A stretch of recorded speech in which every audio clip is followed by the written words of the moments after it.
So it's only been about 20 minutes into the hike now. We're taking our second water break. It's getting tiring now. It's starting to get a little steep. Just the good thing about this place is you get to take in the nice and warm, crisp mountain air, which you don't get anywhere else, especially in the city. Yeah, but I don't know, you know, the only thing I was like really thinking about, like the reason why we've taken like 2 water breaks so far is just like when we're hiking, like we always have our camera equipment with us and stuff like that. So like I got like a camera and like 3 lenses with me, and then you have like 2 bags with you at least. So like that's like the only thing I don't like about like taking like all this stuff with us when we go to like hike, but like you have to take it with you if you want to like experience it. It'll be worth it in the end for sure, right? But it's just like a pain in the ass to like get up, right? Yeah. So you know what people say, did you really hike a mountain if you didn't share it on social media?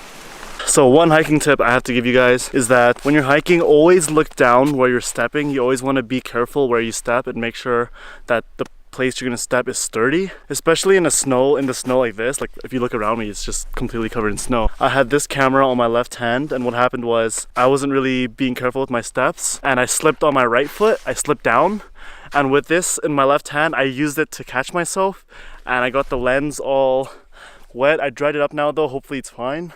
But that's just one tip for you guys, so make sure you guys are being careful with where you step.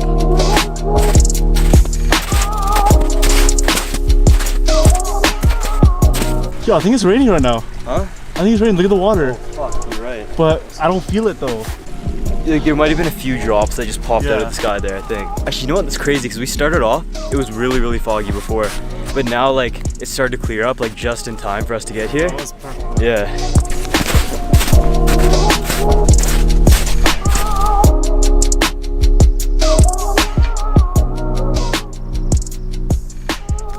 So this right here is Cabin Lake.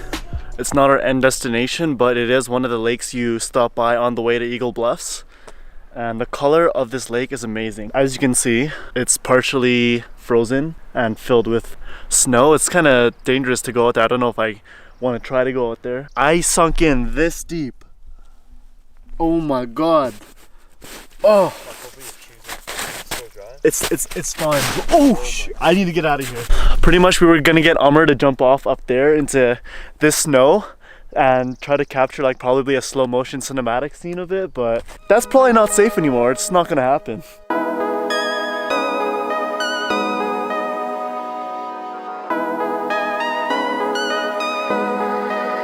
You've got a head full of sins. No one said it would be easy. Alright, so on we go, back on the trail. We could have like sank in that lake right back there, but good thing Chris didn't take the risk just for the photo. Come on, you got this. One misstep there, one slide down to down. This ain't easy. It's not for everybody. See the chairlift over there too.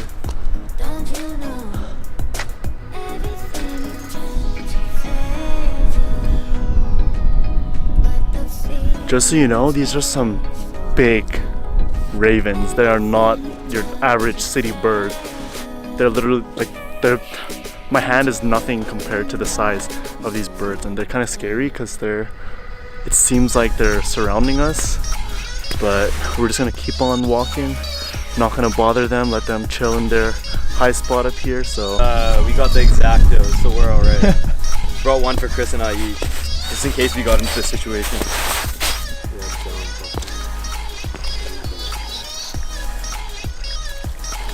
Always look for the sturdiest place that you can put your foot at.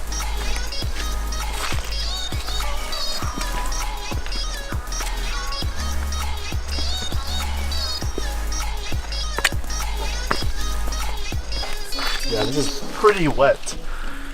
It's crazy how like pretty much somebody had to come out here and start the trail. Like you don't just, this place doesn't just come out on its own. Somebody has pretty much like showed other people this is the way to go, and then it just explodes and get all popular and stuff. Yeah, like there's this one, like there's like I was saying before, I think there's like a couple old guys out there that probably just like paved the stuff all out. Then they see us, they're like, yeah, I made that. Like I gave them the ability to do all this like backcountry stuff.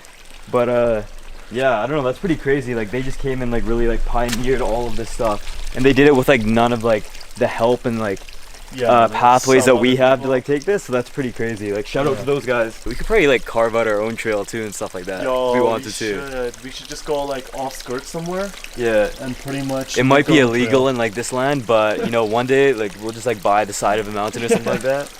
Just create a few trails. Everybody's gonna start coming to it. Yo, that is pretty cringy.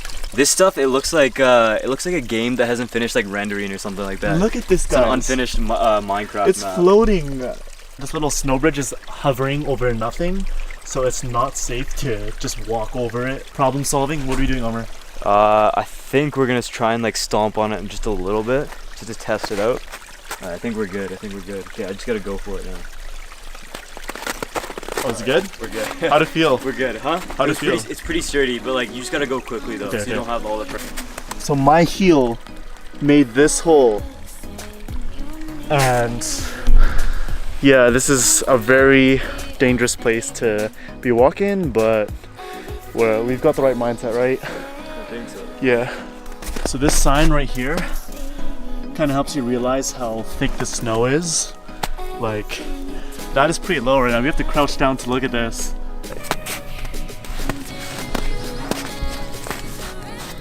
So one thing you want to do whenever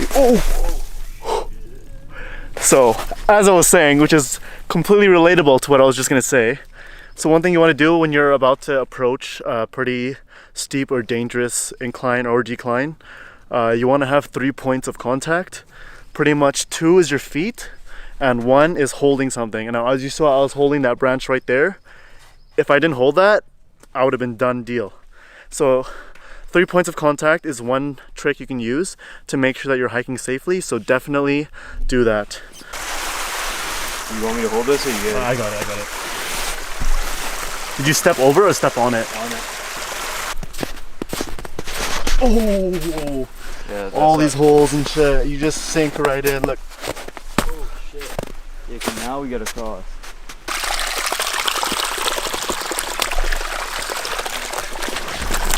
Oh shit. Fuck, I almost pulled you in. I'm good. Oh yeah. Amri here was filming a little story for his Instagram, and he was running, like he was filming himself running in the snow, and he slipped at the very end of it, and he managed to get it on camera.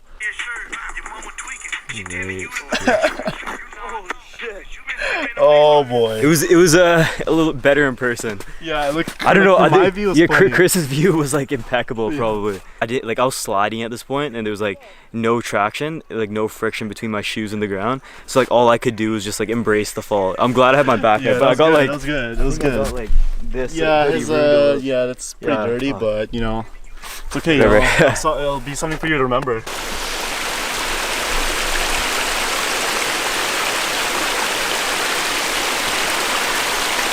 Oh, you got it.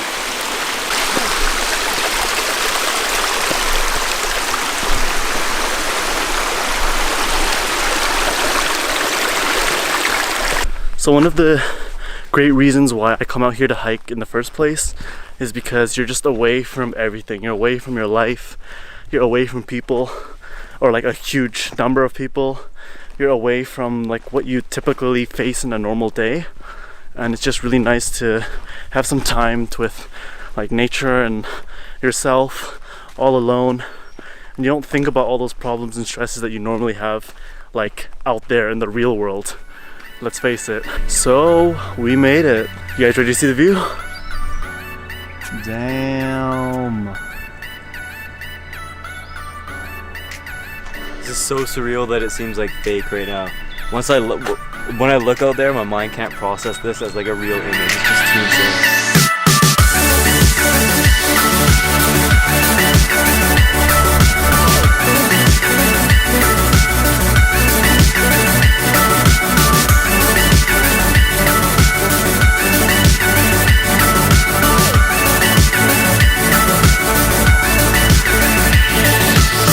One of the biggest motivations to come up here is not the view, not the adventure, but the food you get at the end.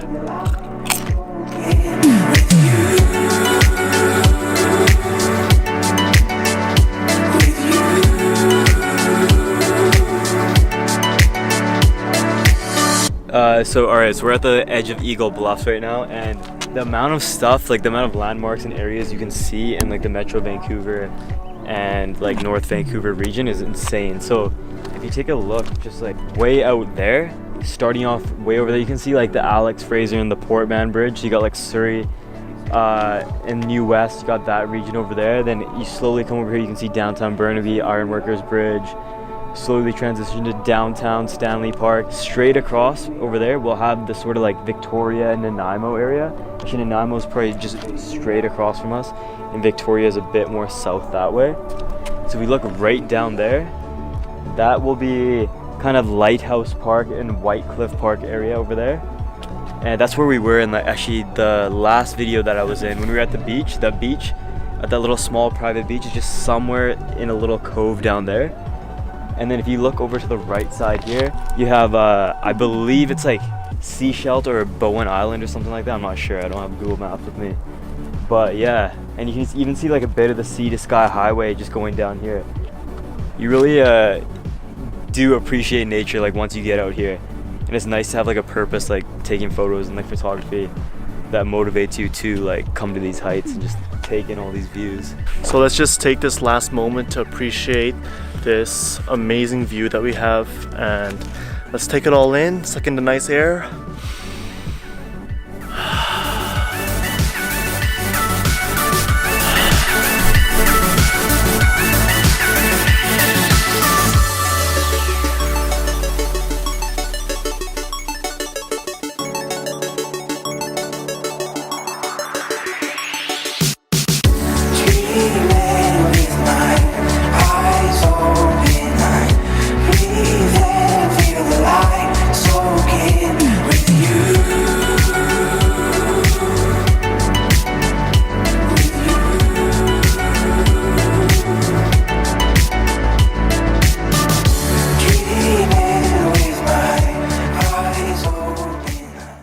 Feels great to be back.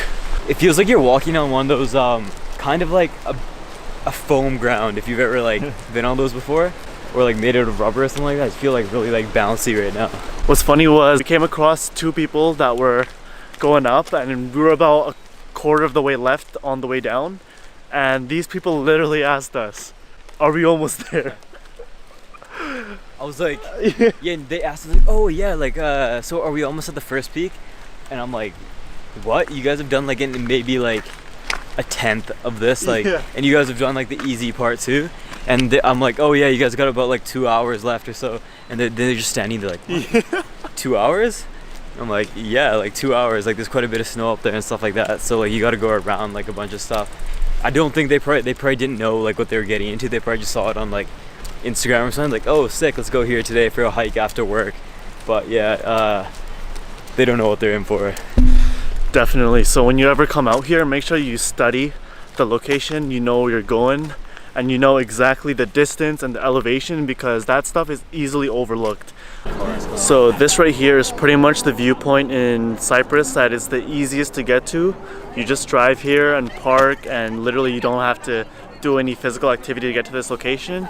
And it's not that bad actually. It's pretty clear and pretty open. There's no like objects obstructing your vision, so definitely come out here if you don't even want to do the crazy hikes at the top. So